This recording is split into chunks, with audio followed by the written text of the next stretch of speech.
Suamiku adalah seorang dokter. Siang dan malam, ia menjaga ibu dari selingkuhannya di samping ranjang rumah sakit, tak pernah beranjak sedetik pun, bahkan menyuapinya bubur secara langsung. Aku tidak membuat keributan. Aku hanya diam-diam mengemasi surat cerai dan pergi. Sebulan kemudian, setelah membawa selingkuhannya pulang, wajahnya pucat pasi dan ia meraung melihat pemandangan di hadapannya.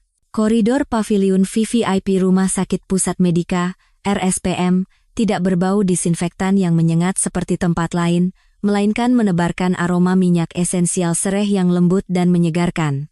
Aku menyembunyikan diri di balik pilar marmer yang dingin. Jantungku telah sedingin batu. Dari kamar 703, terdengar suara lembut suamiku, Baskara. "Ibu, ayo satu suap lagi. Ini soto ayam. Saya sengaja memesankannya dari dapur khusus untuk selera ibu." Memang, menantu dokter itu baktinya luar biasa. Berkat putriku, hidupku jadi mewah begini. Terdengar suara seorang wanita yang seolah menjilat. Itu jelas suara Cantika, perawat muda di rumah sakit ini. Wanita suamiku, aduh, putriku ini memang pandai memilih pria. Beruntung sekali bertemu dengan pria sehebat dan sebaik Baskara. Itu adalah suara Ibu Damayanti, Ibu Cantika, yang terdengar lemah namun penuh kepuasan. Aku menggenggam erat ponsel di tanganku. Pesan WhatsApp dari Tegar, adik Baskara, yang masuk 1 jam lalu masih tertera di layar. "Mbak Saras, sepertinya kondisi ibu sedang tidak baik. Kata dokter, ibu harus dipindahkan ke rumah sakit yang lebih besar. Dari pagi aku telepon Mas Bas, tapi tidak diangkat. Apa Mas Bas sedang ada operasi penting?" "Operasi?" "Ya. Dia sedang dalam operasi yang sangat hebat. Ibu kandungnya sendiri tengah berjuang melawan rasa sakit di RSUD Karawang yang kumuh, sementara dia di sini, di kamar rumah sakit termewah, melakukan operasi merawat ibu selingkuhannya." Kecurigaan dimulai sejak Baskara sering pulang larut. Simposium mendadak, operasi darurat malam yang semakin sering. Karena ia adalah dokter bedah andal yang diakui di rumah sakit, alasan-alasan itu selalu terdengar masuk akal. Namun, intuisi seorang istri yang telah menikah 10 tahun tidak pernah salah. Terutama saat aku tak sengaja menemukan struk parsel buah impor mahal yang dikirim ke kamar 703 rumah sakit ini dari saku jasnya. Dan sekarang, aku di sini. Menyaksikan dengan mata kepalaku sendiri. Baskara mengenakan kemeja biru langit yang kusetrika pagi tadi. Lengan bajunya digulung rapi, dan ia dengan telaten mengupas buah pir yang matang sempurna. Cantika duduk di sampingnya, menyandarkan kepalanya dengan mesra di bahu Baskara. Ibunya, yang terbaring di ranjang, tersenyum puas menatap mereka berdua. Sungguh potret keluarga yang harmonis. Aku sampai ingin tertawa sinis. Aku menarik napas dalam-dalam, berusaha menekan getaran yang membuncah dari dalam dada. Rasa sakit, pengkhianatan, penghinaan. Semua emosi itu campur aduk dan menyesakkan tenggorokan. Sempat terlintas di benakku untuk mendobrak pintu itu, berteriak, dan mengobrak-abrik kamar pesakitan yang penuh kepalsuan ini. Menampar wajah jalang itu dan membuka kedok suamiku yang munafik di depan seluruh dunia. Tapi tidak. Aku melihat mereka dari celah pintu yang sempit. Tatapan mata Baskara saat memandang Cantika, senyum yang ia sunggingkan. Itu bukanlah tindakan terpaksa. Itu tulus dari hati. Dia menikmati sandiwara ini. Bagi Baskara, yang terpenting adalah karier dan reputasinya.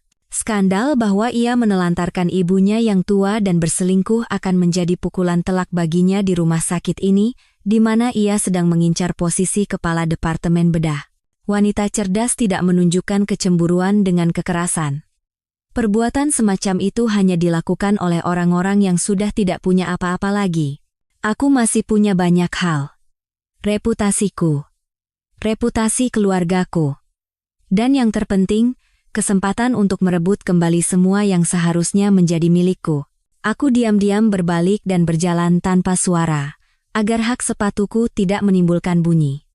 Di belakangku, suara tawa bahagia dari kamar 703 perlahan menjauh. Aku tidak akan membuat keributan. Aku akan membiarkan mereka menikmati kebahagiaan terakhir mereka sepuasnya. Karena sandiwara yang sesungguhnya baru akan dimulai, dan sutradaranya adalah aku. Aku tidak langsung meninggalkan rumah sakit. Alih-alih membuat keributan, aku pergi ke sudut yang lebih terpencil di ujung koridor. Tempat terbaik untuk mengamati pintu kamar 703 tanpa ketahuan. Aku butuh bukti. Bukan perdebatan tak berarti. Air mata tidak akan menyelesaikan masalah. Hanya logika dan persiapan matang yang akan membawaku pada kemenangan dalam perang ini. Aku menyalakan kamera ponsel dan melakukan zoom maksimal. Tanganku gemetar karena amarah. Aku harus menarik napas beberapa kali untuk menstabilkan lensa. Sekitar 15 menit kemudian, pintu kamar terbuka. Cantika keluar lebih dulu, menggandeng lengan Baskara dengan mesra. Mereka berbisik sesuatu, lalu Cantika berjinjit dan mengecup ringan pipi Baskara. Ciuman terima kasih. Ciuman seorang pemenang. Aku menekan tombol Rana. Profil samping Baskara. Senyum puas Cantika. Satu persatu, foto-foto itu terekam dengan jelas. Mereka tidak langsung pergi. Baskara berdiri di dekat pintu, memberikan beberapa pesan lagi kepada seorang perawat, sementara Cantika berkata akan membuang kantong sampah kecil. Baskara menunggunya.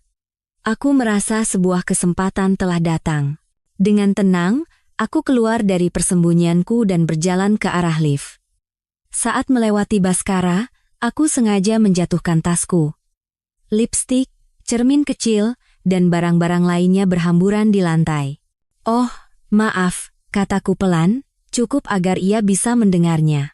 Baskara terperanjat dan berbalik. Saat mata kami bertemu, aku melihat kilat keterkejutan di matanya, tapi ia cepat-cepat menyembunyikan ekspresinya. Dia adalah aktor yang hebat. Saras? Sedang apa di sini? Baskara membungkuk untuk membantuku memungut barang-barangku. Suaranya terdengar sedikit canggung. Menjenguk teman. Kamu sendiri? Bukankah katamu ada operasi seharian? Tanyaku sambil menatap lurus ke matanya. Suaraku terdengar sangat tenang, nyaris mengerikan. Operasinya selesai lebih cepat. Aku baru saja memeriksa kondisi pasien dan mau pulang, jawab Baskara, tampak jelas gelisah. Ia tidak terbiasa berbohong seburuk ini kepadaku. Oh ya? Pasien di kamar ini? Ya? Aku menunjuk ke arah kamar 703. Sepertinya kamu sangat peduli. Apa dia kerabat rekan kerja? Tepat saat itu, Cantika kembali. Begitu melihatku, wajah cantiknya langsung mengeras. Ia mengenaliku.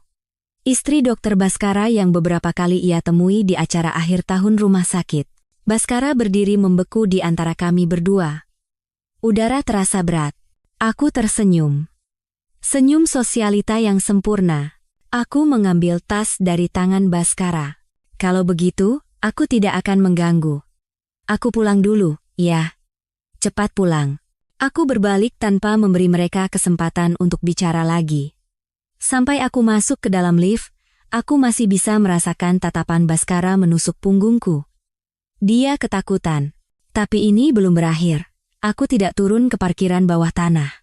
Aku turun ke lantai 1 dan pergi ke taman rumah sakit. Duduk di bangku, aku menyalakan ponsel. Aku tidak melihat lagi foto-foto yang baru saja kuambil. Sebaliknya, aku membuka rekaman suara yang diam-diam kunyalakan sejak mulai berbicara dengan Baskara. Suaranya yang gugup, kebohongannya yang kikuk, keheningan penuh rasa bersalah, saat Cantika muncul, semuanya terekam. Dengan tenang, aku menyimpan file rekaman itu dan menamainya hari penghakiman. Lalu, dari daftar kontak, aku mencari nama Bapak Wijoyo, pengacara. Saat aku menelepon, ia langsung menjawab. Selamat siang, Ibu Saraswati. Ada yang bisa saya bantu? Suara Bapak Wijoyo selalu jernih dan profesional. Dia adalah mitra hukum perusahaan farmasi yang dikelola keluargaku. Pak Wijoyo, ada yang ingin saya minta tolong. Aku menarik napas dalam-dalam. Tolong siapkan draft surat perjanjian cerai. Dan saya ingin berkonsultasi sekarang juga. Bukti sudah saya pegang. Saya ingin dia pergi tanpa membawa apa-apa. Baik, Bu. Bapak Wijoyo tidak bertanya lebih lanjut. bisakah ibu datang ke kantor kami dalam 1 jam? Saya akan menunggu. Terima kasih. Saya segera ke sana. Aku menutup telepon dan mematikan ponsel.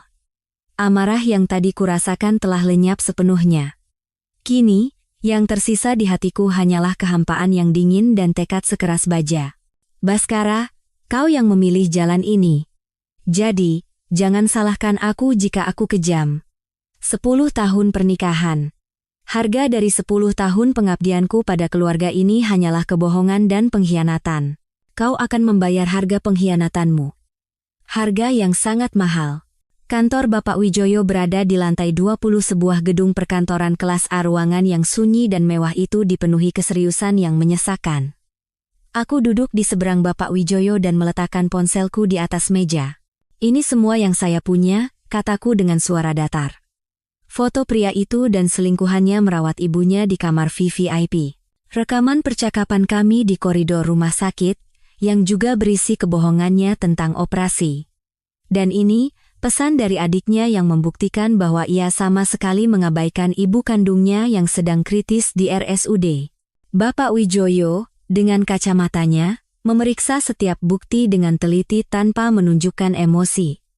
Dia adalah pengacara yang kompeten, dan yang terpenting, orang yang bisa kupercaya. Buktinya cukup jelas, Bu Saras. Bapak Wijoyo mengangkat kepala dan melepas kacamatanya. Secara emosional, suami ibu adalah pihak yang bersalah karena telah merusak hubungan pernikahan secara serius. Terutama fakta bahwa ia menelantarkan ibu kandungnya demi merawat ibu selingkuhannya, itu adalah kelemahan moral yang fatal. Saya tidak peduli dengan moralnya, potongku. Saya ingin tahu bagaimana secara hukum. Saya ingin dia pergi tanpa sepeser pun. Masalah pembagian harta, ya. Bapak Wijoyo sedikit mengerutkan kening mendengar nada bicaraku yang tajam. Ia memperbaiki posisi kacamatanya dan berkata, Bu Saras, ada yang perlu ibu ketahui. Menurut hukum yang berlaku, harta bersama yang diperoleh selama masa pernikahan pada prinsipnya dibagi 50-50 saat bercerai. Kecuali ibu bisa membuktikan bahwa seluruh harta tersebut murni hasil jerih payah ibu, atau kontribusi suami ibu sama sekali tidak ada. Apa kontribusinya? Reputasi sebagai dokter andal? Konyol, cibirku. Biar saya jelaskan. Rumah mewah yang kami tinggali di Pondok Indah itu adalah hadiah dari orang tua saya saat kami menikah. Perusahaan farmasi yang saya kelola juga aset keluarga saya. Baskara hanyalah seorang dokter yang menerima gaji. Tentu, gajinya tinggi. Tapi aset atas nama bersama hanya tabungan sekitar 5 miliar rupiah. Kalau begitu, kita bisa fokus pada 5 miliar rupiah dan kendaraannya, catat Bapak Wijoyo. Untuk rumah, jika ada dokumen yang membuktikan itu adalah harta bawaan sebelum menikah, suami ibu tidak bisa menuntut hak atasnya. Namun, mobil Mercedes yang ia pakai, dan tabungan 5 miliar rupiah itu kemungkinan besar akan diputuskan pengadilan untuk dibagi 2. Saya tidak mau membaginya, kataku tegas. Semuanya akan menjadi milik saya. Saya ingin saat ia lenyap dari hidup saya, ia pergi hanya dengan apa yang ia hasilkan sendiri, bukan apa yang telah saya berikan. Bapak Wijoyo terdiam sejenak, berpikir. Ia menautkan kedua tangannya dan berkata, kalau begitu, kita tidak akan membawa masalah ini ke pengadilan. Setidaknya, tidak untuk sekarang. Aku menatapnya, menunggu kelanjutan kalimatnya. Kita akan menggunakan strategi lain, kata Bapak Wijoyo perlahan. Bu Saras, apa yang paling dianggap penting oleh suami Anda? Reputasinya, kariernya, dan posisi kepala departemen bedah yang sedang diincarnya. Tepat sekali. Bapak Wijoyo mengangguk. Jika kita ajukan bukti-bukti ini ke pengadilan, mungkin tidak cukup untuk merebut seluruh hartanya. Tapi, bagaimana jika data-data ini tidak sengaja terkirim ke direktur rumah sakit, komite disiplin, atau bahkan ke komunitas anonim internal rumah sakit? Seketika, sebuah ide cemerlang melintas di benakku. Aku mulai mengerti maksud Bapak Wijoyo. Seorang dokter andal, lanjut Bapak Wijoyo, berselingkuh dengan perawat di rumah sakit yang sama, dan menelantarkan ibu kandungnya yang kritis demi merawat ibu selingkuhannya. Bu Saras, ini bukan sekadar masalah moral pribadi. Sebagai seorang dokter yang merepresentasikan citra rumah sakit, ini adalah skandal yang bisa menghancurkan kariernya sepenuhnya. Anda ingin saya mengancamnya dengan ini? Memberinya pilihan, koreksi Bapak Wijoyo. Di satu sisi, ada surat perjanjian cerai yang kita siapkan. Di dalamnya, dinyatakan bahwa ia secara sukarela melepaskan hak atas rumah, mobil, dan seluruh tabungan 5 miliar rupiah. Sebagai gantinya, Ibu akan diam. Bukti-bukti ini tidak akan pernah terungkap ke publik, dan di sisi lain. Bapak Wijoyo tersenyum. Senyum dingin khas pengacara. Kariernya akan hancur lebur. Dia akan kehilangan segalanya, bukan hanya uang. Aku menarik napas dalam-dalam. Inilah yang kuinginkan. Sebuah pukulan telak yang menghantam harga diri dan masa depannya, bukan hanya dompetnya. Pak Wijoyo, suaraku telah kembali tenang sepenuhnya. Tolong buat surat perjanjian itu sekeras mungkin. Rumah, mobil, tabungan, jangan sampai ia bisa membawa 1 rupiah pun. Buat semua klausulnya sejelas mungkin. Dan saya ingin surat itu siap malam ini juga. Anda yakin? Malam ini? Ya, saya yakin. Saya tidak mau tinggal satu atap dengan manusia itu sedetik lebih lama lagi.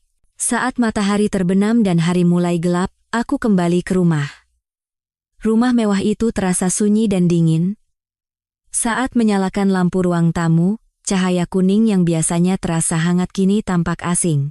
Aku tidak menyiapkan makan malam. Sebaliknya, aku menyeduh secangkir teh kamomil dan duduk di sofa. Surat perjanjian cerai yang baru saja dikirim oleh Bapak Wijoyo melalui email kutaruh di atas meja, menunggunya. Sekitar pukul 10 malam, suara mesin Mercedes yang kukenal terdengar dari luar gerbang. Dia kembali. Mungkin setelah mengantar Cantika pulang, makan malam romantis bersamanya, dan baru sekarang teringat bahwa ia punya istri yang menunggunya di rumah. Pintu terbuka dan Baskara masuk dengan wajah lelah. Sambil melonggarkan dasinya, ia bertanya, "Belum tidur? Operasi hari ini melelahkan sekali."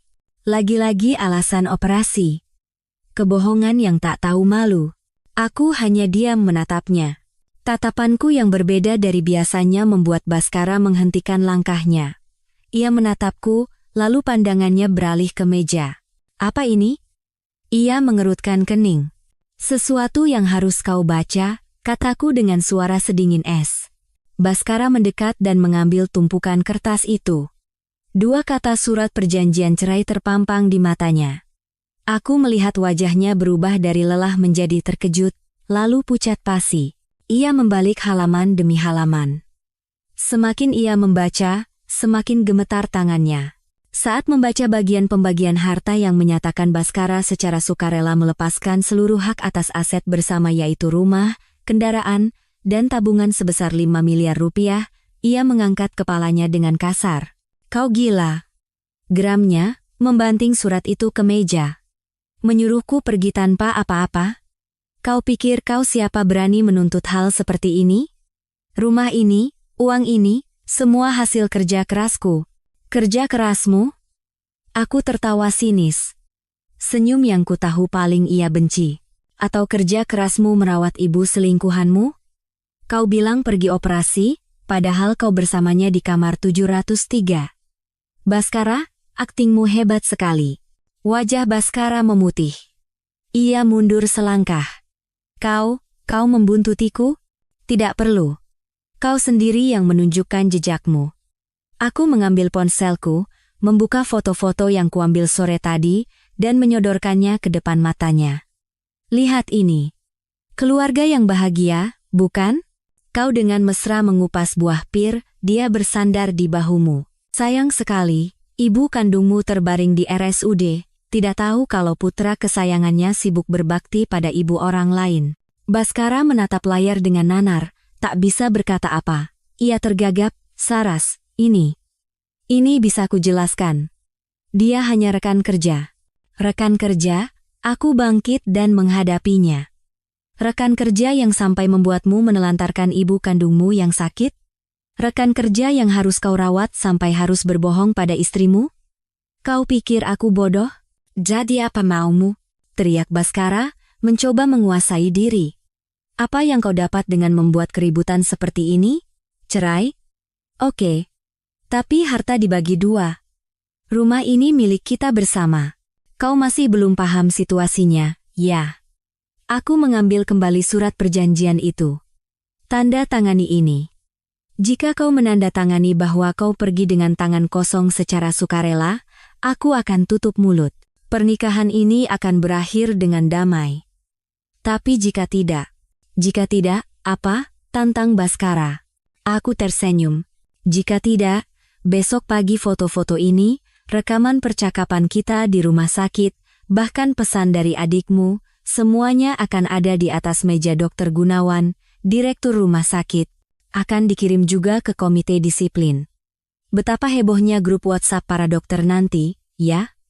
Saat mereka tahu Dr. Baskara yang andal ternyata adalah anak durhaka yang berselingkuh dan menelantarkan ibunya. Apa posisi kepala departemen bedah yang kau incar itu akan jatuh ke tanganmu? Atau bahkan, apa kau masih bisa terus memakai jas dokter putihmu itu? Setiap kata-kataku adalah belati yang menusuk harga diri dan ketakutan terbesar Baskara. Ia menatapku tajam, matanya dipenuhi amarah dan ketakutan yang luar biasa. Ia tahu aku tidak bercanda, dan ia tahu aku punya kekuatan untuk melakukannya. Ayahku adalah teman seangkatan Dr. Gunawan saat kuliah. Baskara berdiri terpaku untuk waktu yang lama. Udara di ruangan terasa berat dan menyesakan. Akhirnya, seolah semua tenaganya terkuras, ia menghela napas. Pulpen, katanya dengan suara serak. Aku meletakkan pulpen di atas surat perjanjian. Baskara mengambilnya. Tangannya gemetar hebat saat menandatangani namanya di setiap halaman. Suara pulpen yang menggores kertas terdengar seperti sobekan dari 10 tahun pernikahan kami. Setelah selesai, ia melempar pulpen itu ke meja. Sekarang kau puas? Tanyanya dengan tatapan kosong. Sangat puas. Aku mengambil surat itu dan memeriksa tanda tangannya. Sekarang, kemasi barangmu dan pergi dari rumahku. Segera. Aku tidak mau melihat wajahmu sedetik lebih lama lagi. Baskara tidak berkata apa-apa. Ia berjalan terhuyung ke lantai 2. 30 menit kemudian, ia turun sambil menyeret satu koper kecil. Ia tidak menatapku dan langsung menuju pintu depan. Saat tangannya memegang gagang pintu, aku memanggilnya. Baskara. Ia berbalik dengan mata lelah. Ibumu ada di RSUD Karawang. Kondisinya sepertinya tidak baik. Tegar bilang dia meneleponmu seharian tapi tidak diangkat. Hubungi dia. Aku melihat kilasan rasa malu di wajah Baskara. Ia mengangguk, lalu membuka pintu dan keluar. Suara pintu tertutup menggema hampa. Aku berdiri di ruang tamu yang luas, menatap surat perjanjian di tanganku. Pertempuran pertama telah kumenangkan.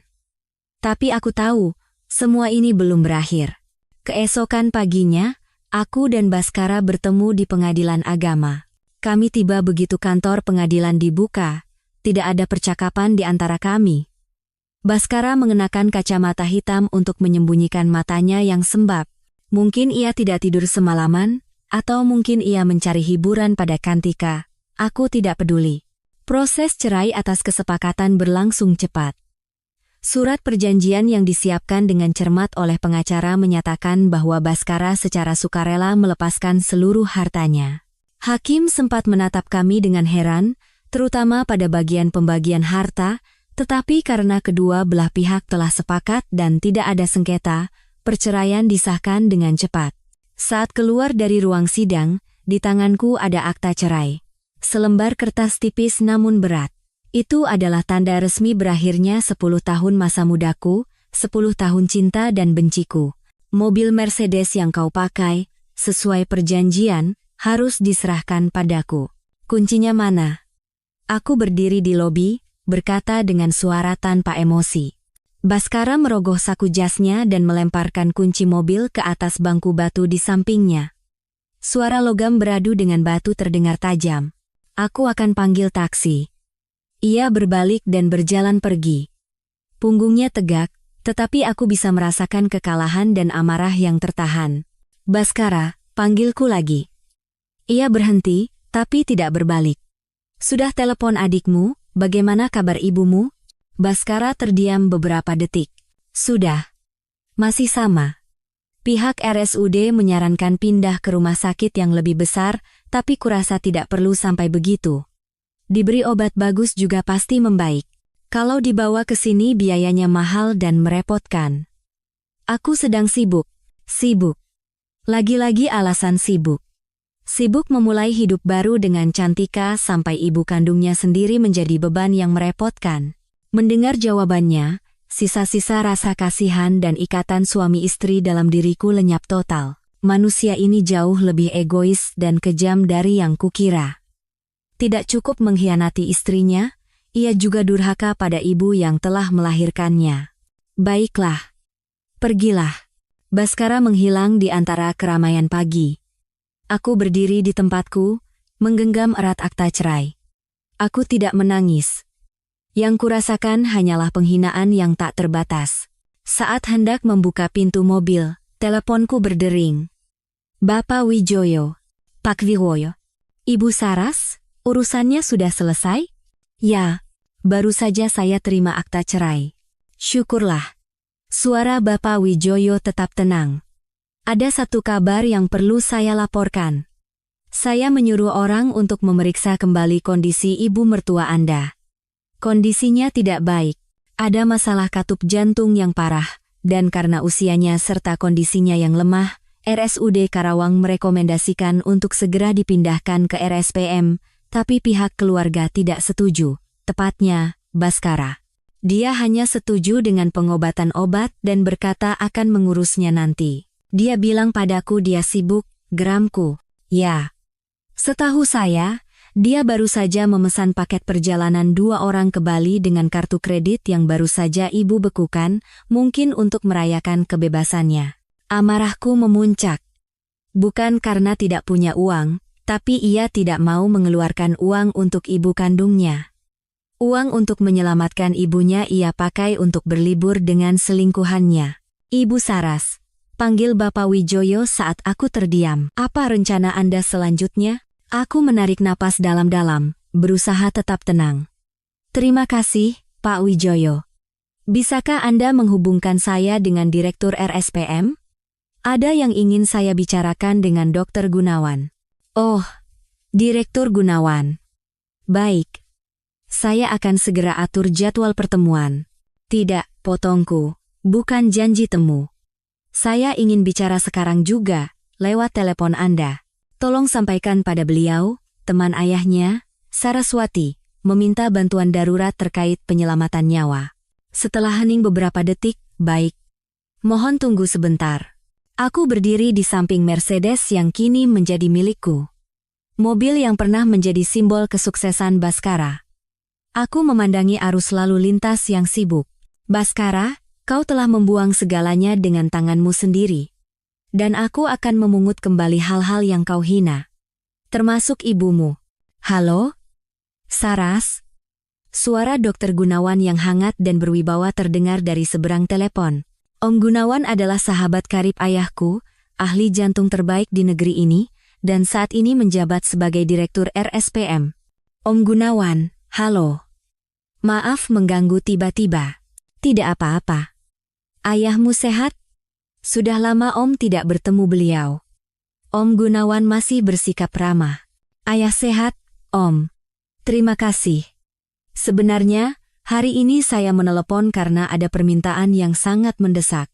Katakan saja. Tidak perlu sungkan dengan Om. Aku menenangkan diri dan menjelaskan situasi dengan singkat. Om, mantan ibu mertua saya dirawat di RSUD Karawang. Kondisinya sangat kritis karena masalah katup jantung dan butuh operasi segera. Pihak RSUD sudah menyarankan untuk dirujuk ke sini, tapi mantan suami saya, Baskara, tidak setuju. Dari seberang telepon, terdengar Om Gunawan menghela napas. Mungkin ia sudah samar-samar mendengar desas-desus tentang Baskara. Dunia medis di kota ini lebih sempit dari yang dikira. Mantan suami? Ulang Om Gunawan. Ya. Kami baru saja resmi bercerai pagi ini. Begitu rupanya. Suara Om Gunawan menjadi serius. Anak itu, si Baskara. Jadi, apa yang bisa Om bantu? Saya ingin membawa ibu ke rumah sakit ini, kataku tegas. Saya ingin beliau mendapatkan kamar VVIP terbaik dan tim medis terbaik untuk operasinya. Semua biaya akan saya tanggung sepenuhnya, tidak kurang sepeser pun. Hanya saja, ada satu permintaan. Katakan saja, tolong rahasiakan seluruh proses ini. Jangan sampai Baskara atau siapapun tahu bahwa ini adalah perbuatan saya. Bisakah Om mengirim ambulans rumah sakit ke Karawang sekarang juga untuk menjemput ibu, dengan alasan program bantuan rumah sakit atau alasan apapun, yang penting bawa ibu ke sini dengan selamat. Om Gunawan terdiam cukup lama. Aku tahu aku meminta hal yang sulit, ini melanggar prosedur. Saras, Om Gunawan akhirnya angkat bicara. Mengirim ambulans keluar kota atas permintaan pribadi adalah hal yang sangat rumit. Tapi, kalau diserahkan pada anak durhaka seperti Baskara, ibu tua itu bisa meninggal. Om mengerti maksudmu, baiklah. Om Gunawan memutuskan. Kirimkan data diri ibu dan informasi rumah sakitnya. Om akan telepon langsung direktur di sana dan meminta rujukan darurat dengan alasan konsultasi spesialis. Om akan kirim tim medis terbaik bersama ambulans. Perkiraan Om, ambulans akan berangkat dalam 3 jam. Jangan khawatir. Om. Terima kasih banyak. Tiba-tiba air mataku tumpah. Air mata pertama yang kuteteskan sejak mengetahui perselingkuhan Baskara. Bukan karena sedih, tapi karena terharu. Dasar anak bodoh, Om Gunawan tertawa lembut. Anggap saja Om melakukan ini untuk ayahmu. Sekarang, pergilah bersiap menyambut ibumu. Om sudah siapkan kamar VVIP 705. Tepat di sebelah kamar 703 yang dulu itu. Aku terkejut. Kamar 703? Bagaimana Om tahu? Om ini direktur rumah sakit ini, tawa Om Gunawan. Kau pikir Om tidak tahu apa yang terjadi di sini? Semua orang di rumah sakit ini tahu Baskara merawat ibu perawat Cantika di kamar 703. Tadinya Om mau panggil dia, tapi kau sudah bertindak lebih dulu. Bagus, Saras. Wanita memang harus tegas seperti itu. Aku menutup telepon dengan hati yang jauh lebih ringan dan segera mengemudikan mobil ke rumah sakit. Aku membayar uang muka yang besar untuk biaya rawat inap di kamar VVIP 705. Aku meminta pelayanan terbaik, perawat pribadi, ahli gizi khusus, dan yang terpenting, keamanan. Aku memulai peran baktiku. Menggantikan pria yang pernah menjadi suamiku, yang demi selingkuhannya tega menelantarkan ibu kandungnya sendiri. Mantan ibu mertuaku, Ibu Ratmi, adalah orang yang lembut. Selama 10 tahun aku menjadi menantunya, tak sekalipun ia berkata kasar padaku. Beliau pantas mendapatkan perlakuan yang lebih baik. Aku melakukan ini bukan hanya untuknya. Ini juga untuk diriku sendiri. Ini adalah langkah pertama dari rencana balas dendamku, rencana yang jauh lebih canggih daripada sekadar merampas uang Baskara. Aku akan membuatnya membayar harga atas kekejaman dan kedurhakaannya. Aku akan membuatnya hidup dalam rasa bersalah dan penyesalan seumur hidup. Pukul 3 sore, ambulans yang membawa Ibu Ratmi tiba di RSPM. Aku menunggu di lobi. Saat pintu mobil terbuka dan aku melihat tubuh ringkih Ibu Ratmi yang terbaring pucat di brangkar, hatiku terasa sakit. Ibu. Aku mendekat dan memegang tangannya yang kurus. Ibu Ratmi membuka matanya perlahan. Ia tampak terkejut mengenaliku, lalu tersenyum tipis. Saras. Kenapa kamu di sini? Ibu, jangan banyak bicara. Saya di sini. Ibu sudah di rumah sakit terbaik sekarang, jadi tenang saja dan istirahatlah. Ibu Ratmi langsung dibawa ke pavilion VVIP kamar 705. Kamar yang luas, terang, dan dilengkapi semua fasilitas itu bagaikan langit dan bumi dibandingkan RSUD. Om Gunawan menugaskan tim medis kardiologi terbaik untuk segera melakukan pemeriksaan. Setelah para dokter selesai memeriksa, barulah aku masuk ke kamar. Ibu Ratmi tampak sedikit lebih sadar. Saras, bagaimana semua ini bisa terjadi? Tanya Ibu Ratmi dengan suara lemah sambil memegang tanganku. Dokter di RSUD memang bilang harus dirujuk, tapi Baskara bilang tidak apa-apa. Berapa banyak uang yang kau habiskan untuk membawaku ke sini? Aku tersenyum sambil menyelimutinya. Ibu jangan khawatir. Baskara sepertinya sedang sibuk sekali dengan pekerjaan di rumah sakit, jadi dia tidak sempat mengurus. Kalau suami sibuk, kan, saya yang harus turun tangan. Lagi pula, ayah saya teman direktur di sini, jadi biayanya dapat diskon besar. Ibu jangan pikirkan soal uang, ya. Aku terpaksa berbohong. Aku tidak bisa membiarkan ibu khawatir. Ibu Ratmi menatapku dengan mata terharu. Kamu benar-benar menantu yang berbakti. Baskara itu beruntung sekali punya istri sepertimu. Maafkan ibu, Saras. Ibu tahu, akhir-akhir ini dia banyak berubah. Ibu, jangan bicara seperti itu. Aku meletakkan jariku dengan lembut di bibirnya. Sekarang ibu harus istirahat. Cerita yang lain nanti saja kalau ibu sudah sembuh. Saya sudah siapkan seorang perawat untuk ibu. Namanya Ibu Sumi, beliau akan menjaga ibu 24 jam. Aku meminta pelayanan terbaik, perawat pribadi, ahli gizi khusus, dan yang terpenting, keamanan. Aku memulai peran baktiku. Menggantikan pria yang pernah menjadi suamiku, yang demi selingkuhannya tega menelantarkan ibu kandungnya sendiri. Mantan ibu mertuaku, Ibu Ratmi, adalah orang yang lembut. Selama 10 tahun aku menjadi menantunya, tak sekalipun ia berkata kasar padaku. Beliau pantas mendapatkan perlakuan yang lebih baik.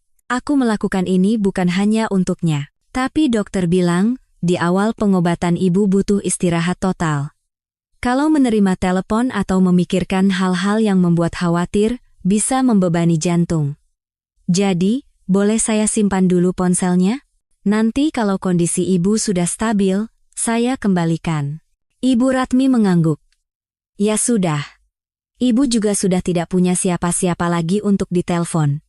Paling hanya Tegar di kampung, tapi dia juga sibuk. Kamu pegang saja. Baik, Bu. Kalau begitu, sekarang ibu tidur ya, saya akan temani. Aku tahu mengambil ponselnya adalah tindakan yang salah, tapi ini satu-satunya cara untuk mengendalikan situasi. Aku tidak bisa membiarkan Baskara atau adiknya yang polos, Tegar, menghubungi ibu. Baskara pasti sedang sibuk menikmati liburannya dengan selingkuhannya, dan Tegar, jika tahu ibunya di sini, pasti akan memberitahu Baskara. Rencanaku bisa gagal total. Aku sedang membangun tembok informasi di sekeliling Ibu Ratmi. Aku ingin beliau mendapatkan perawatan terbaik tanpa gangguan dari siapapun. Malam itu, aku duduk di samping ranjangnya dan mengupaskan buah pir untuknya. Buah yang sama seperti yang kulihat di kamar 703 kemarin, tetapi suasananya sangat berbeda. Saras, tiba-tiba Ibu Ratmi bertanya. Kamu ada masalah dengan Baskara? Jantungku berdebar, tapi aku memaksakan senyum. Kenapa ibu bertanya begitu? Kalian berdua tidak seperti dulu. Baskara banyak sekali berubah. Kamu sebagai menantu lebih berbakti daripada dia, anak kandungku, ibu jadi tidak enak padamu. Aku meletakkan potongan buah pir di piring.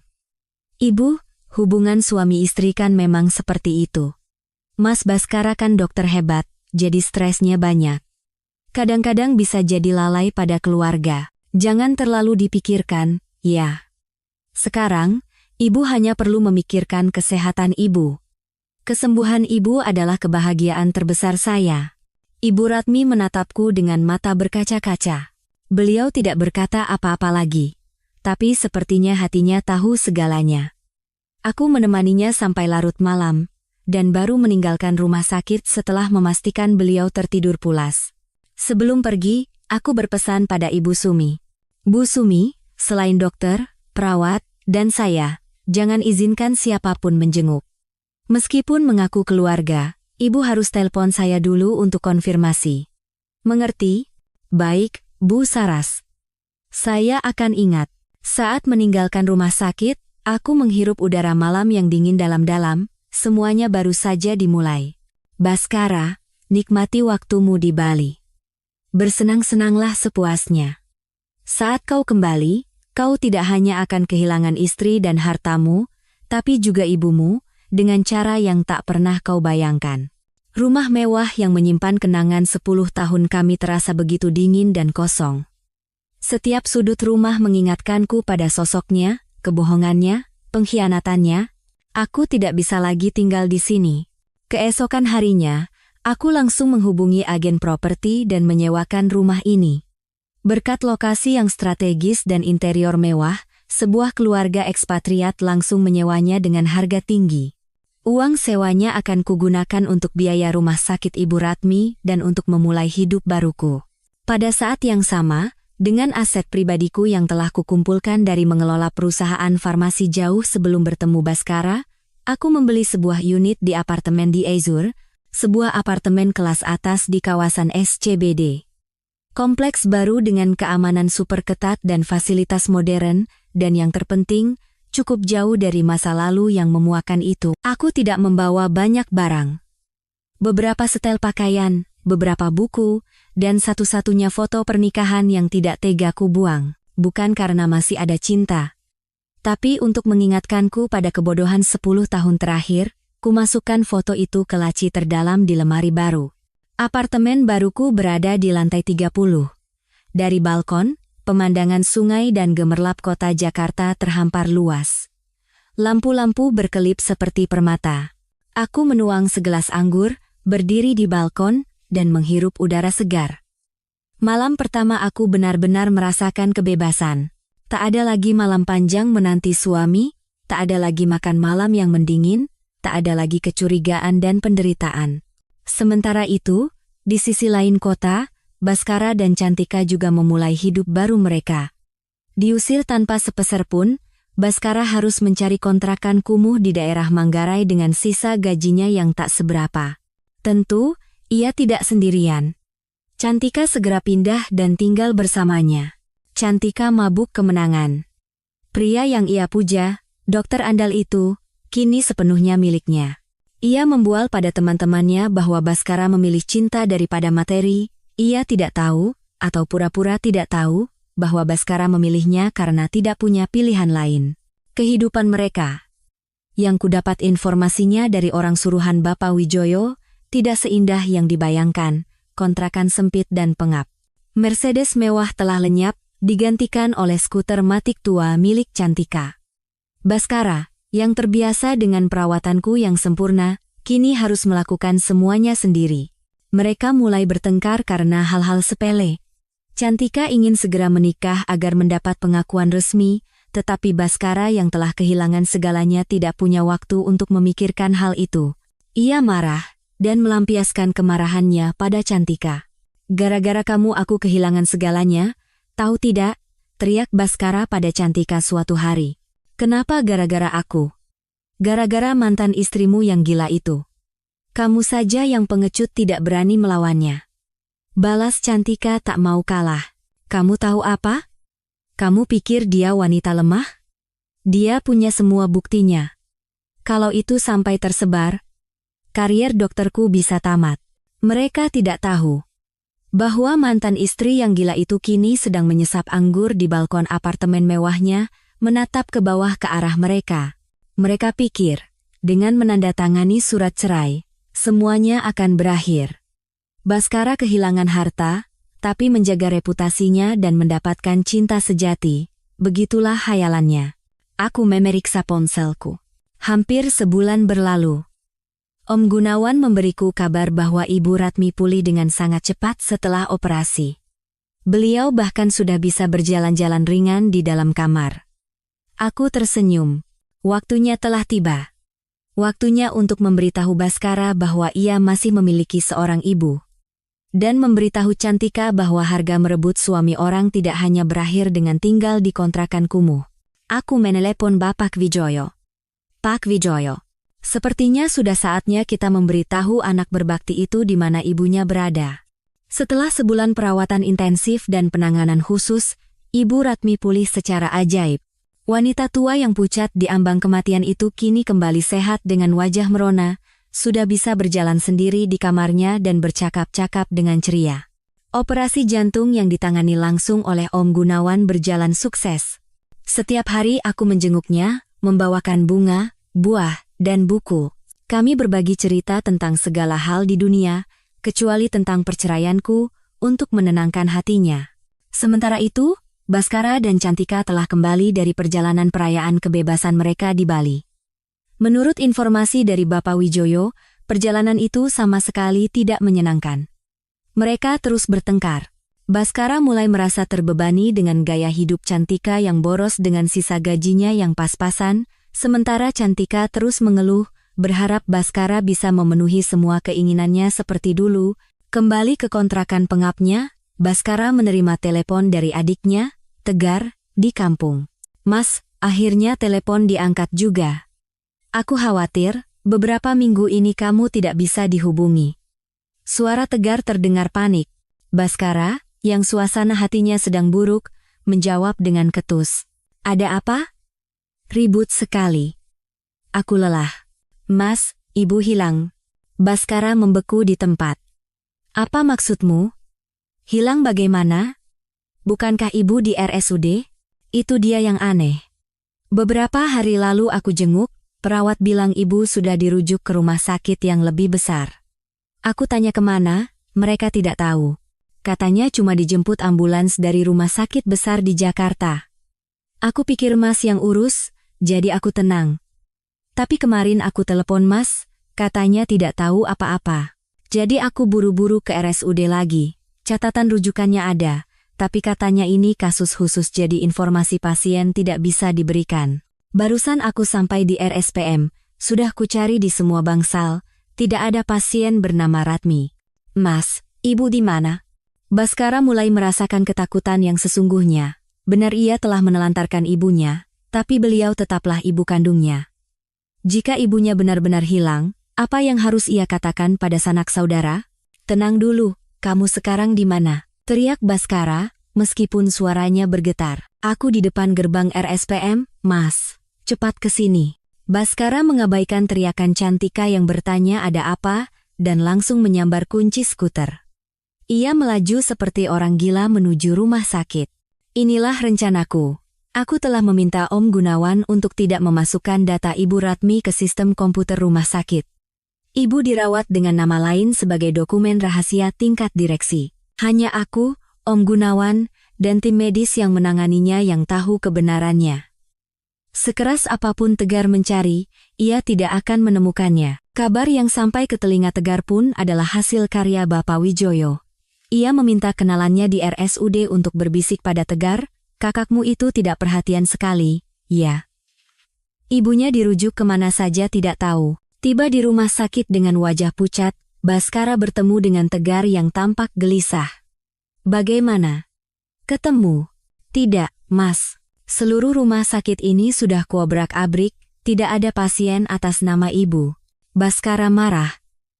Dia adalah dokter di sini. Dia punya wibawa.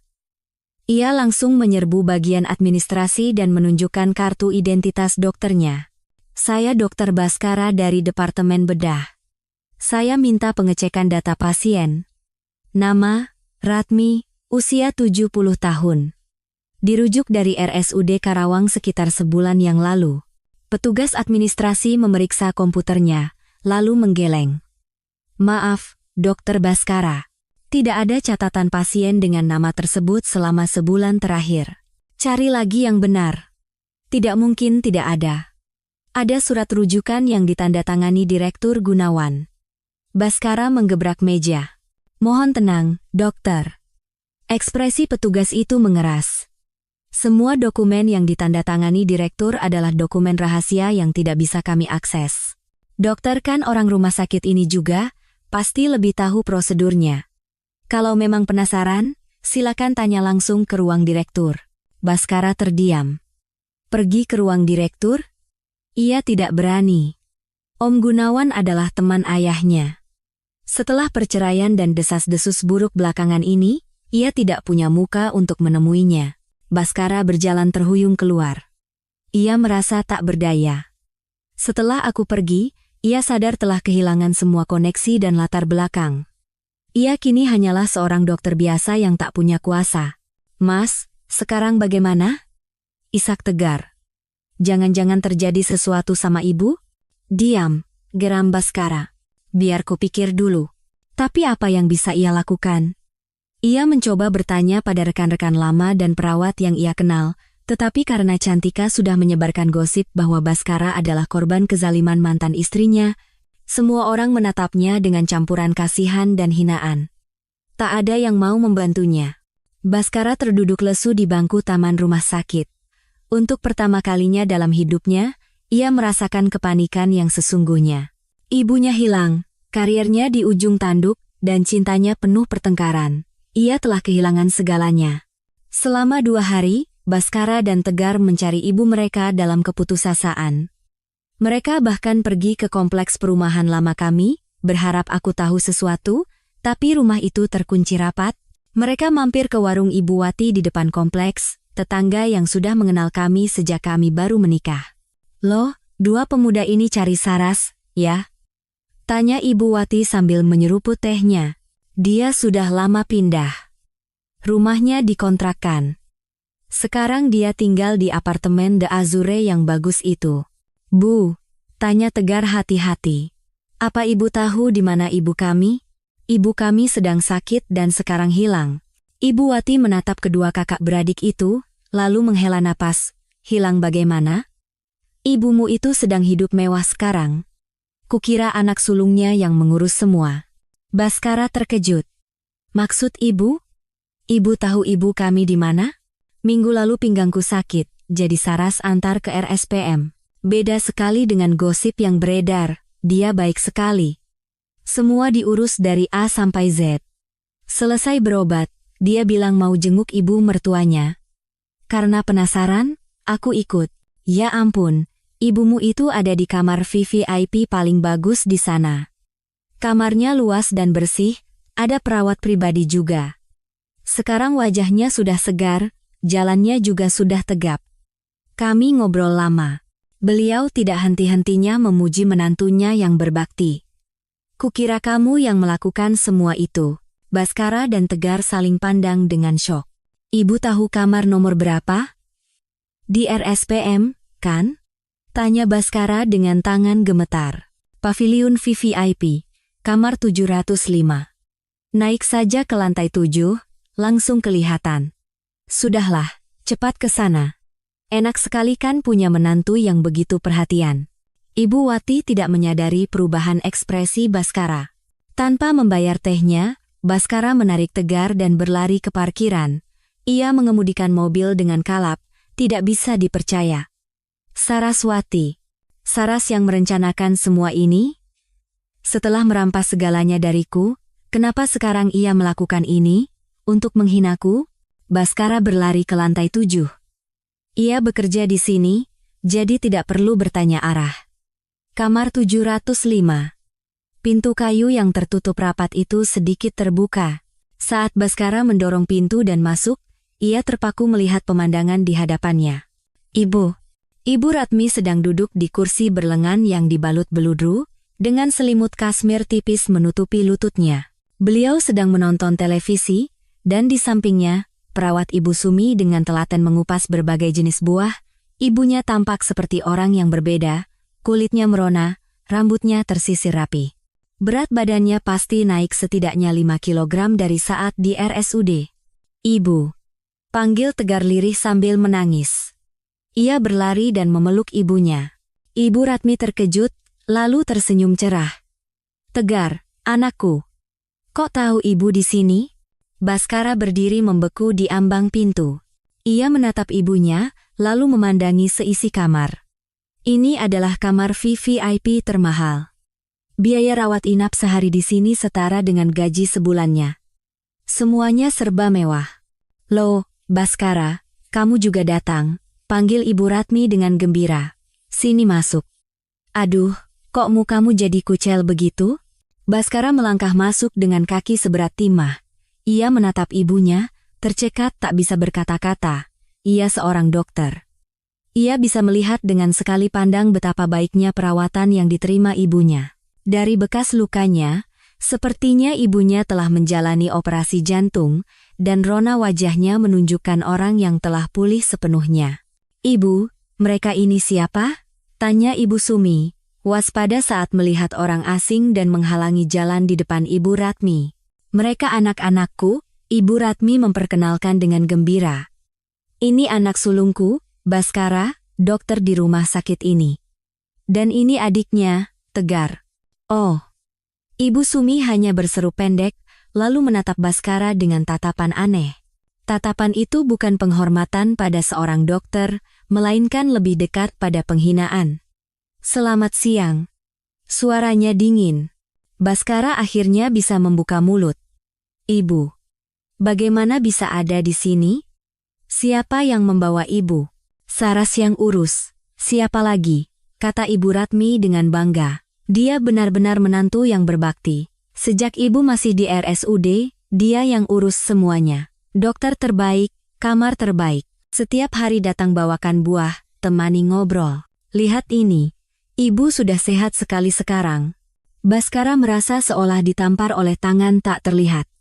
Saraswati. Ternyata memang Saraswati. Tepat saat itu, seolah sengaja agar Baskara mendengarnya, Ibu Sumi berkata, "Benar kata ibu, saya sudah lama jadi perawat, tapi baru kali ini bertemu orang sebaik Bu Saras. Biaya rumah sakit yang ratusan juta semua dibayar dari kantong pribadi, setiap hari juga memperhatikan menu makanan bergizi untuk ibu. Tapi putranya sendiri tidak pernah kelihatan batang hidungnya." Ibu Sumi melanjutkan, "Bu Saras berpesan, karena ibu baru selesai operasi jantung dan butuh ketenangan, jangan ada yang mengganggu. Mungkin karena sekarang sudah sehat, makanya beliau mengizinkan Bapak berdua dihubungi." Baskara merasa sangat malu dan bersalah hingga tidak tahan lagi berada di sana. Ia teringat kata-katanya sendiri di pengadilan. Kalau dibawa ke sini biayanya mahal dan merepotkan, dia telah menelantarkan ibunya. Mantan istri yang ia khianati justru menyelamatkan nyawa ibunya dan memberinya kehidupan yang lebih baik. Perbandingan ini menghancurkan Baskara. Dia adalah anak durhaka, manusia yang mengerikan. Dibandingkan Saraswati, ia lebih rendah dari binatang. "Baskara, kenapa? Wajahmu pucat sekali," tanya Ibu Ratmi cemas. Baskara tidak menjawab. Ia berbalik dan cepat-cepat keluar dari kamar. Ia tidak sanggup berada di sana sedetik lebih lama lagi. Panggilan ibunya, tangisan adiknya, suara sinis perawat, semuanya bercampur aduk dan seolah menjatuhkan hukuman mati pada harga dirinya. Baskara kembali ke kontrakan kumuhnya dengan pikiran kacau. Saat mengendarai skuter, pikirannya kosong. Bayangan ibunya yang tersenyum sehat di kamar VVIP dan tatapan menghina perawat itu tak mau hilang dari kepalanya. Rasa malu, rasa bersalah, dan sedikit kemarahan tentang mengapa Saras melakukan ini. Apa yang ingin ia buktikan? Bahwa dirinya mulia sementara aku adalah bajingan? Saat ia mendorong pintu, bau sisa makanan kemarin menusuk hidungnya. Cantika sedang duduk di sofa dengan kaki disilangkan, memakai earphone sambil mengoleskan cat kuku di kakinya. "Sudah pulang?" Cantika melepas earphone-nya dan mengerutkan kening melihat wajah Baskara yang kaku. "Kenapa? Ibumu sudah ketemu?" "Sudah," jawab Baskara ketus sambil melempar kunci ke meja. "Ya sudah, bagus. Di mana? Sehat?" Cantika kembali fokus pada kukunya, seolah tidak tertarik. Baskara terduduk di sofa dan memegangi kepalanya. Dari mana harus mulai bercerita? Ibu di RSPM. Pavilion VVIP, kamar 705. Cantika mengangkat kepalanya. "Apa? Pavilion VVIP? Kamu gila? Kita punya uang dari mana untuk merawat ibumu di VVIP? Mau jual skuter ini juga?" "Bukan aku yang bayar," kata Baskara dengan suara lelah. "Saras. Wanita itu yang melakukan semuanya." Cantika bangkit berdiri, nyaris menyenggol botol cat kukunya. "Apa? Wanita gila itu? Kenapa? Siapa yang bayar biaya rumah sakitnya?" Baskara mengangguk. Kata ibu, Saras yang bayar semua. Operasi jantung, perawat pribadi, biaya rumah sakit ratusan juta. Semuanya, udara di ruangan membeku. Cantika menatap Baskara dengan mata penuh curiga dan amarah. Kecemburuan yang selama ini ia tekan meledak. "Sudah kuduga," teriak Cantika. "Tidak mungkin wanita itu berbuat baik tanpa alasan. Pasti ada maunya. Itu cara dia untuk merebutmu kembali lewat ibumu." Dia mau menunjukkan kalau dia kaya dan mulia, sementara aku bukan apa-apa. Jangan bicara omong kosong. Hardik Bhaskara. Saras bukan orang seperti itu. Sekarang kamu membela dia? Mata Cantika melotot. Kamu masih membela wanita yang sudah membuatmu bangkrut? Bhaskara, kamu bodoh, ya? Tidak lihat? Dia sedang menghinamu dan aku. Dia mau menunjukkan pada seluruh dunia bahwa kamu adalah anak durhaka yang menelantarkan ibumu, dan aku adalah rubah betina yang merebut suami orang. Kata-kata Cantika menusuk tepat di titik lemah Bhaskara. Itulah yang ia rasakan di kamar rumah sakit tadi. Tapi mendengar kata-kata itu dari mulut Cantika terasa berbeda. Ia tidak mau mengakui bahwa dirinya telah dihina. Dia ibuku, Saras menyelamatkan nyawa ibuku, seharusnya kita berterima kasih. Bhaskara mencoba bicara logis. Terima kasih? Cantika tertawa sinis. Berterima kasih karena dia merebut hakmu sebagai anak? Berterima kasih karena dia membuatmu terlihat menyedihkan di mata ibumu? Kalau ibumu sudah sehat, menurutmu bagaimana beliau akan memandangmu? Beliau akan selamanya berterima kasih pada mantan menantunya dan membencimu seperti musuh. Bhaskara terdiam, ia belum berpikir sejauh itu. Ia hanya tenggelam dalam rasa bersalah. Tidak bisa. Cantika mondar-mandir di ruangan. Kita tidak bisa membiarkan wanita itu menang. Kamu itu putranya. Hak untuk merawat ibumu ada padamu. Jangan biarkan dia berbuat seenaknya. Rebut kembali hakmu. Bagaimana caranya? Kata Bhaskara dengan suara lelah. Siapa yang bayar biaya rumah sakit? Siapa yang bayar perawatnya? Cantika, kita ini harus khawatir soal uang sewa bulan depan. Aku tidak peduli. Cantika membanting botol cat kukunya ke meja. Itu urusanmu. Kamu kan dokter, punya koneksi. Kamu tidak bisa membiarkan ibumu terus-menerus berutang budi pada wanita itu. Pergi ke sana dan katakan dengan jelas pada ibumu bahwa sebenarnya kamu yang mau melakukan semua itu, wanita itu hanya numpang bayar. Gila. Siapa yang akan percaya? Kalau begitu bawa ibumu pulang ke sini. Perintah Cantika. Bawa ke sini, biar aku yang merawatnya. Aku akan tunjukkan siapa menantu yang benar-benar berbakti. Bukan wanita yang hanya bisa membeli hati orang dengan uang. Bhaskara menatap Cantika, lalu ke sekeliling kontrakan yang sempit dan berantakan. Membawa ibunya yang baru saja operasi jantung ke sini? Menyerahkan perawatannya pada Cantika yang mengurus dirinya sendiri saja tidak bisa? Membayangkannya saja sudah mengerikan. Tidak bisa, Bhaskara menggeleng. Ibu baru saja operasi. Beliau harus istirahat di lingkungan terbaik. Di sini tidak bisa. Jadi kamu tidak percaya padaku? Cantika mulai meraung. Kamu takut aku tidak bisa merawatnya? Atau kamu takut kalau ibu dibawa ke sini, kamu tidak punya alasan lagi untuk bertemu mantan istrimu itu? Kamu masih punya perasaan padanya, kan? Tolong, hentikan omong kosong ini. Bhaskara menggebrak meja. Bisakah kau biarkan aku tenang sebentar? Tidak bisa. Sebelum kamu selesaikan masalah ini, aku tidak akan tenang. Kalau kamu memilihku, maka bertanggung jawablah pada pilihanmu. Pergi ke rumah sakit sekarang dan rebut kembali ibumu. Kalau tidak, kita putus saja. Cantika mengucapkan kata terakhirnya, lalu berlari ke kamar dan membanting pintu. Bhaskara ditinggal sendirian menghadapi ruang tamu yang berantakan. Cinta, karier, keluarga. Dulu ia merasa memiliki segalanya. Kini ia tidak punya apa-apa. Ia terjebak dalam situasi yang serba salah. Ia ingin merebut kembali ibunya dan harga dirinya, tapi tidak punya uang. Ia juga tidak ingin kehilangan Cantika, satu-satunya orang yang ada di sisinya saat ini. Ia merasa dirinya begitu menyedihkan. Perang dingin antara Bhaskara dan Cantika berlanjut hingga keesokan harinya. Bhaskara berangkat kerja ke rumah sakit, tetapi tidak bisa fokus. Setiap kali melewati koridor lantai 7, ia melirik ke arah kamar 705, tapi tidak punya keberanian untuk masuk. Ia tidak sanggup menghadapi ibunya, tatapan Ibu Sumi. Dan ia juga takut bertemu denganku. Ia takut aku akan menatapnya, sang pecundang, dengan senyum kemenangan. Yang tidak ia ketahui adalah aku sengaja menghindari jam-jam itu. Melalui Ibu Sumi, aku tahu ia telah datang, bagaimana ekspresinya, segalanya. Rencanaku berjalan lancar. Cantika, setelah berpikir seharian, memutuskan tidak bisa tinggal diam. Dia adalah seorang perawat. Dia tahu kekuatan opini publik di dalam rumah sakit. Jika ia membiarkan Saraswati terus mengambil hati Ibu Ratmi, saat sembuh nanti Ibu Ratmi pasti hanya akan memuji Saraswati dan menyalahkan Baskara. Itu akan berpengaruh pada reputasi Baskara, dan tentu saja, pada dirinya. Ia telah mempertaruhkan segalanya untuk mendapatkan Baskara. Ia tidak bisa membiarkan Saraswati merebutnya kembali hanya dengan beberapa lembar uang. Ia harus bertindak. Keesokan paginya, Cantika izin sakit.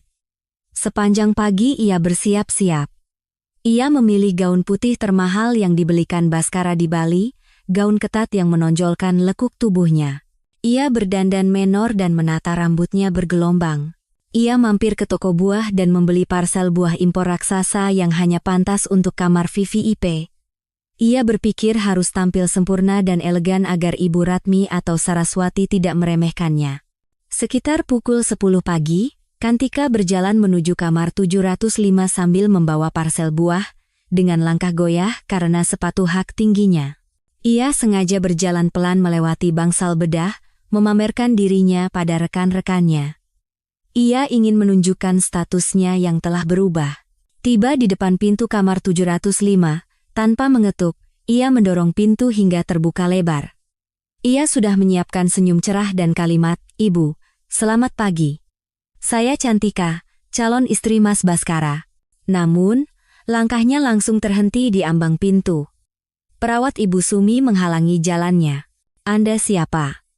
"Main masuk saja." Suara Ibu Sumi tegas. Senyum palsu Cantika membeku. Ia tidak menyangka akan dihalangi oleh seorang perawat rendahan. "Saya Cantika. Saya datang untuk menjenguk ibunya Dokter Baskara," kata Cantika sambil mengangkat dagu. "Minggir." "Menjenguk Ibu Ratmi?" Ibu Sumi melipat tangannya. "Maaf, tapi majikan saya, Ibu Saraswati, berpesan untuk tidak mengizinkan siapapun masuk tanpa izin." "Apa Anda sudah menghubungi beliau?" "Saraswati?" Cantika menggeram. "Dia siapa? Dia itu cuma mantan istri, aku ini tunangan Mas Baskara. Calon menantu mau menjenguk mertua, apa urusannya dengan dia?" "Kamu ini perawat atau anjing penjaga pintu? Jaga ucapan Anda." Ibu Sumi tidak kalah galak. "Saya bekerja dibayar, dan saya harus mengikuti perintah majikan saya. Ibu Saraswati yang membayar, jadi beliau yang punya hak." "Tunangan? Apa ada surat buktinya?" "Kemarin Dokter Baskara datang juga tidak bilang apa-apa." Dari dalam, Ibu Ratmi yang mendengar keributan bertanya cemas, "Sumi, ada apa?" "Tidak ada apa-apa, Bu. Ada yang salah kamar sepertinya," teriak Ibu Sumi ke arah dalam. Cantika semakin marah.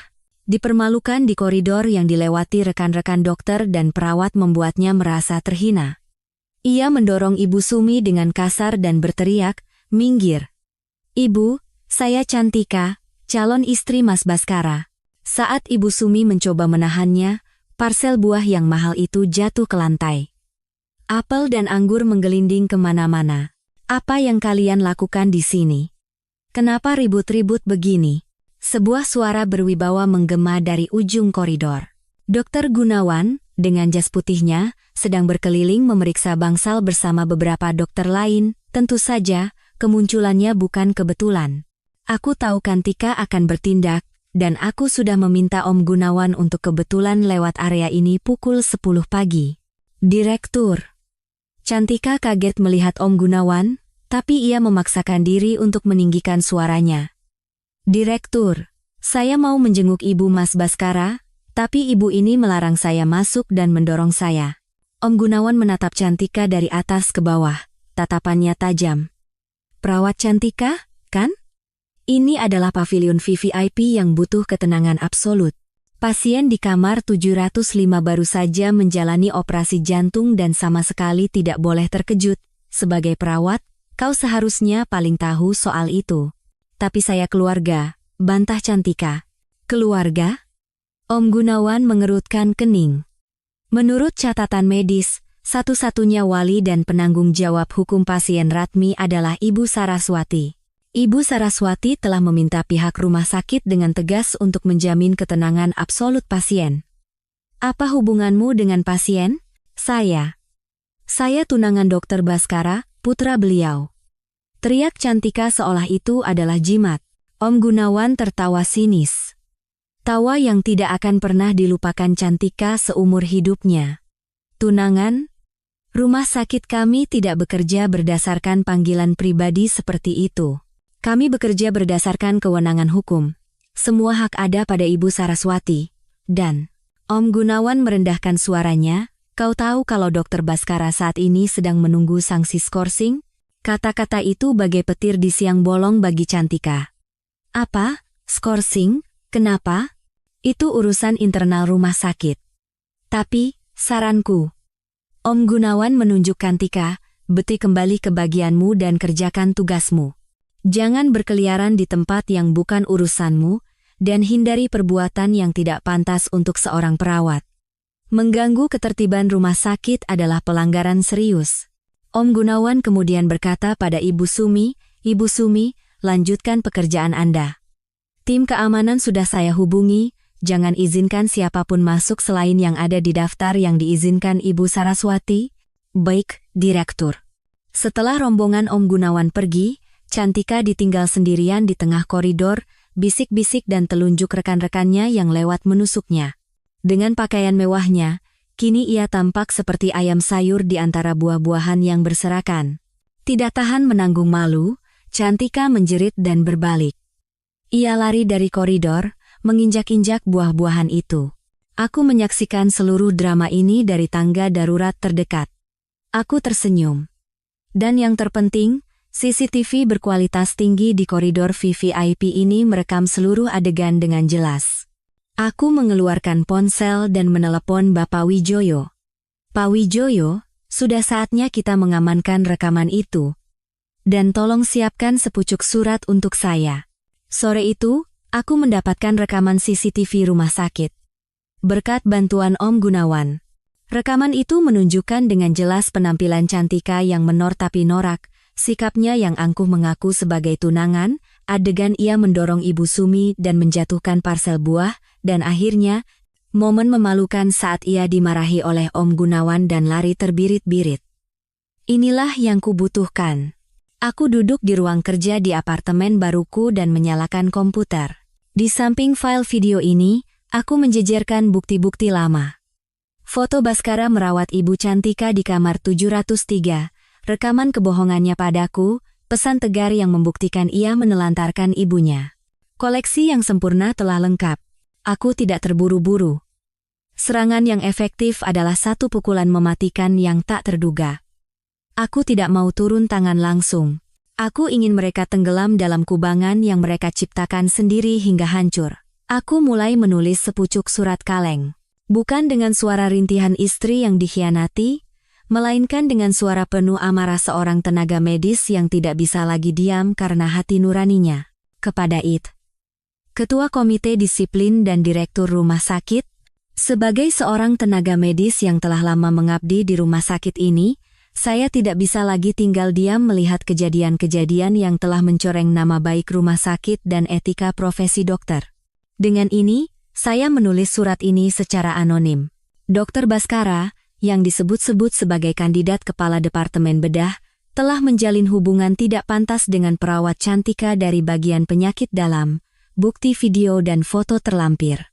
Yang lebih menyedihkan, saat Dokter Baskara menyisihkan waktu kerjanya untuk merawat ibu dari selingkuhannya di kamar VVIP, ibu kandungnya sendiri, Ibu Ratmi, sedang berjuang antara hidup dan mati di RSUD Karawang, dan sama sekali diabaikan oleh putranya.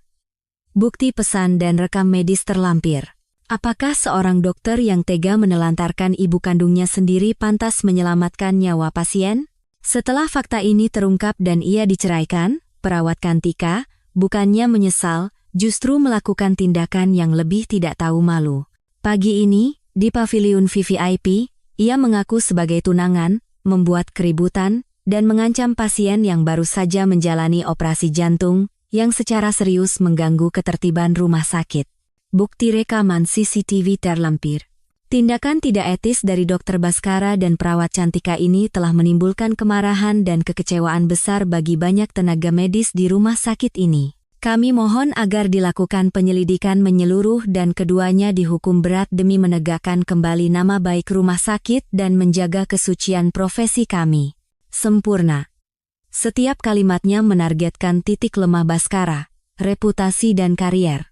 Aku mencetak surat ini, dan bersama dengan USB berisi semua data bukti, kukirimkan melalui kurir anonim masing-masing ke Ketua Komite Disiplin dan Dr. Gunawan. Om Gunawan akan tahu apa yang harus dilakukan. Angin telah mulai bertiup.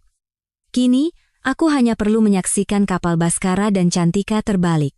2 hari setelah surat kaleng itu dikirim, RSPM bergejolak seolah diguncang gempa tak terlihat. Surat itu, bersama dengan bukti-bukti tak terbantahkan di dalam USB, diajukan dalam rapat darurat Dewan Direksi. Semuanya berjalan lebih cepat dari perkiraanku. Dr. Gunawan menyatakan kemarahan dan kekecewaannya, lalu memerintahkan penyelidikan menyeluruh tanpa pandang bulu. Baskara segera dipanggil ke hadapan Komite Disiplin. Ia masuk ke ruang rapat tanpa tahu apa-apa. Namun, ketika ketua komite menampilkan foto-fotonya merawat Ibu Cantika, rekaman suaranya yang penuh kebohongan, dan terakhir, video Cantika mengamuk di koridor VVIP di layar besar, wajah Baskara pucat pasi tanpa sisa darah. Bagaimana Anda bisa menjelaskan situasi ini, Dr. Baskara? Suara ketua komite terdengar dingin. Baskara bahkan tidak bisa berdiri tegak. Buktinya terlalu jelas. Ia tergagap. Ini fitnah. Ini balas dendam mantan istri saya. Motif tidak penting, potong ketua komite. Kami hanya tertarik pada fakta. Apakah benar Anda menjalin hubungan tidak pantas dengan perawat Cantika? Ya. Apakah benar Anda menelantarkan ibu kandung Anda? Ya. Apakah benar wanita simpanan Anda membuat keributan di rumah sakit? Ya, tapi.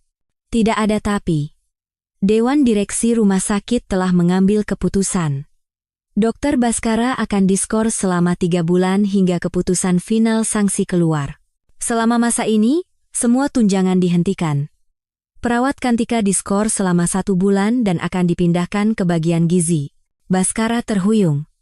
Impiannya menjadi kepala departemen bedah hancur berkeping-keping. Reputasi yang ia bangun seumur hidup runtuh dalam semalam. Gosip menyebar seperti api. Dr. Baskara yang andal kini dicap sebagai pria selingkuh yang durhaka. Cantika dicap sebagai perusak rumah tangga dan selingkuhan bodoh.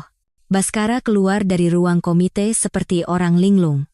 Tatapan rekan-rekannya bukan lagi penuh hormat, melainkan penghinaan dan kasihan. Ia butuh pelampiasan amarah. Ia mendobrak pintu kontrakannya. Cantika, yang belum tahu apa-apa, sedang mendengarkan musik sambil memakai masker wajah. Sudah pulang? Mukamu kenapa? Diam. Baskara meraung seperti binatang buas. Ia menghampiri Cantika dan menamparnya. Cantika terguling dari sofa. Kamu memukulku. Kamu gila. Memukulmu? Aku ingin membunuhmu. Baskara menunjuk-nunjuk wajah Cantika. Semua ini gara-gara kamu. Kamu tahu apa yang sudah kamu perbuat? Aku kenapa? Masih bertanya setelah melihat ini. Baskara melempar surat skorsing ke wajahnya. Gara-gara sandiwara tunangan bodohmu itu, aku diskors. Puas sekarang? Kamu menghancurkan seluruh hidupku. Cantika membaca surat itu dengan tangan gemetar, lalu terbelalak ngeri. Skorsing? Kenapa? Aku kan cuma menjenguk. Itu kau sebut menjenguk? Baskara tertawa sinis. Kau pikir kau siapa? Kau pikir bisa mengalahkan Saraswati? Kau bahkan tidak seujung kukunya. Kau cuma wanita bodoh. Kau yang menyeretku ke neraka. Apa katamu? Pujian Baskara pada Saraswati membuat kecemburuan Cantika mengalahkan rasa takutnya. Sekarang kau membela dia. Kamu diskors karena kamu tidak kompeten. Wanita itu yang memfitnahmu. Dan sekarang kau menyalahkanku. Kamu laki-laki bukan? Benar, aku bukan laki-laki. Aku ini pengecut. Baskara memecahkan gelas di atas meja. Pengecut yang meninggalkan istri seperti Saras demi perempuan sepertimu. Sekarang aku tidak punya apa-apa lagi. Kau tidak punya alasan lagi untuk di sini. Kamu. Cantika kehilangan kata-kata. Pergi. Baskara terduduk dan memegangi kepalanya. Pergi dari rumahku sekarang. Semuanya sudah berakhir. Cinta yang begitu mereka coba pertahankan hancur berkeping-keping hanya karena badai kecil. Baskara kini benar-benar menjadi gembel. Mendengar kabar ini dari Bapak Wijoyo, aku hanya tersenyum. Ini belum berakhir. Ini baru hidangan pembuka. Baskara dan Cantika, setelah pertengkaran hebat itu, tidak bisa putus. Cantika, yang tidak punya tempat tujuan, tetap tinggal di kontrakan itu, menahan perlakuan dingin dan makian Baskara. Baskara sendiri setiap hari mabuk dan hidup seperti pecundang. Ia tidak punya muka, uang, maupun kehormatan untuk menjenguk ibunya. Ketika aku merasa mereka sudah cukup menderita, aku memutuskan untuk melancarkan pukulan terakhir. Aku menemui Om Gunawan, Ibu Ratmi sudah cukup sehat untuk bisa keluar dari rumah sakit minggu depan. Om, ada satu bantuan terakhir yang saya perlukan, kataku tegas. Saya ingin dia membayar harga atas kedurhakaannya. Dia sudah kehilangan karier dan cinta, tapi dia masih punya seorang ibu. Saya ingin dia merasakan bagaimana rasanya kehilangan kesempatan terakhir itu. Apa yang mau kau lakukan? Perusahaan farmasi kami baru saja mengeluarkan obat pemicu tidur. Jika diberikan dalam dosis terkontrol, bisa membuat pasien tidur sangat nyenyak, seperti kondisi mati suri. Nadi dan napasnya nyaris tidak terdeteksi. Tentu, ada penawarnya. Dengan pengawasan langsung dari Om, tidak akan ada risiko. Cukup 30 menit. Saya akan membuatnya menyaksikan kematian ibunya dengan mata kepalanya sendiri. Biarkan dia hidup seumur hidup dengan rasa bersalah bahwa dialah yang telah membunuh ibunya. Om Gunawan terperangah, tetapi ia melihat tekad yang tak tergoyahkan di mataku. Ia menghela napas panjang dan setuju membantuku. Aku menghubungi Bapak Wijoyo. Tolong sebarkan gosip bahwa kondisi Ibu Ratmi tiba-tiba memburuk dan kritis, bahwa beliau mungkin tidak akan melewati malam ini. Gosip itu sampai ke telinga Tegar. Tegar yang ketakutan membangunkan Baskara yang sedang mabuk dan membawanya lari ke rumah sakit. Cantika, berpikir ini mungkin kesempatan terakhir, ikut menyusul. Sebelum mereka tiba, Ibu Ratmi telah tertidur lelap setelah Om Gunawan menyuntikkan obat. Aku meredupkan lampu kamar dan bersembunyi di sudut. Ibu? Ibu? 3 orang yang mendobrak masuk itu membeku melihat Ibu Ratmi terbaring tak bergerak di ranjang. Dengan insting dokternya, Baskara yang pertama kali berlari. Ia menempelkan telinganya ke dada ibunya, meraba nadi di pergelangan tangannya, tubuh yang dingin dan tak bergerak. Ia putus asa. Tidak. Nadi. Napasnya tidak ada. Gumam Baskara seperti orang gila. Ia ambruk di samping ranjang.